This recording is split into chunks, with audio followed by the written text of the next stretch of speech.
السلام عليكم ورحمة الله تعالى وبركاته. maanta sheekadeena caruuray waxaanu ku soo qaadan doonaa sheekadii Cumar Beenaale. Cumar ariga ayuu waxa uu raaci jiray tuulada meel banaankeeda ah ayuu ariga soo daajiyaa, habeenkiina ariga waxa uu celiyaa tuulada. halkaasna waxa uu ka heli jiray khidmad.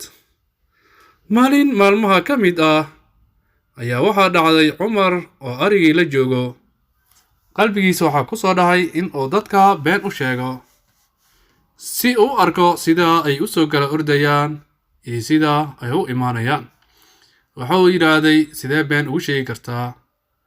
kadib meel dalcada intuu fuulay ayuu dhawaaqay, war ka soo gaaray arigiini weer baa cunay, weeraha arigii soo galayay, waa wareey, war soo orday oo dhan. dhawaaqii ayaa dadka tuulada maqlay, ayagoo beerahooda iska falanayo. kadibna waxa ay dhaheen, Cumar waa dhawaaqaya dhawaaqaas aan ka gaarno.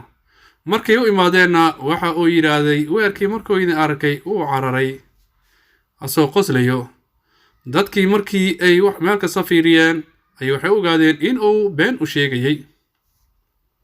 way ku qeyliyeen wayna ka tageen. isla maalinkii labaad ayuu meesha imaaday, sidii shalay dadka mugu soo ordisiisa ayuu yiraahday. haddana waa dhawaaqay, wuxuu war soo orday, weer baa soo galay. isla markii dadkii way u yimaadeen ay ka ordayeen. waxay ogaadeen in uu maalintii labaadna been u sheegay. wuu ku qoslay, waa idin ku ciyaarayay ayuu ku yiraahday. ayagana waxay yiraahdeen waxaas ciyaar ma ahan, beenta badan iska dhaaf. ayagoo xanaaqsan ayay ka tageen. waxay ku yiraahdeen dib dambe been hana u sheegin, ilaa ay tuuladii ayaan soo ordaynay. isagana waa uu ka cudur daartay. kadib maalintii dambe isaga oo arigiisii la joogo oo arigii daajinayo ayaa waxa uu dareemay in uu waraabe xoolihii soo galay. waa uu dhawaaqay, dadkii ayuu u dhawaaqay isagoo dhahayo weer baa imaadayay, waa wareey, soo orday. dadka tuulada dhawaaqiisa way maqleen, waxa ay yiraahdeen waa beentiisii. mar kale uu doonayaa in uu nagu ciyaaro.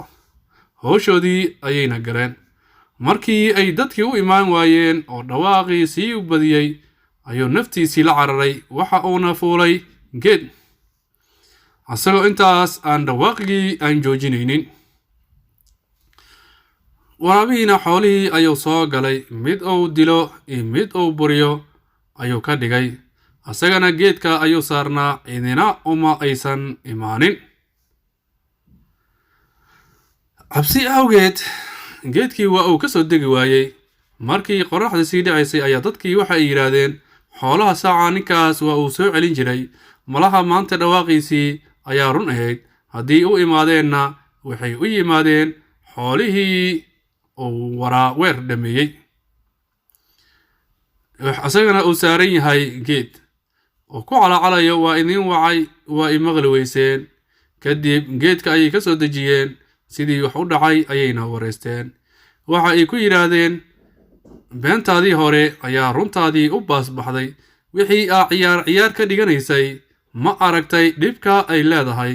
maanta xoolaheenii ayaa halkaas ku baaba'ay, ee beenta badan runtaada dambe ayay u baasbaxdaa ayay Soomaali ku mahmahaan. halkaas ayayna sheekadeennii nagu eg tahay. wabilaahi towfiiq, wassalaamu calaykum.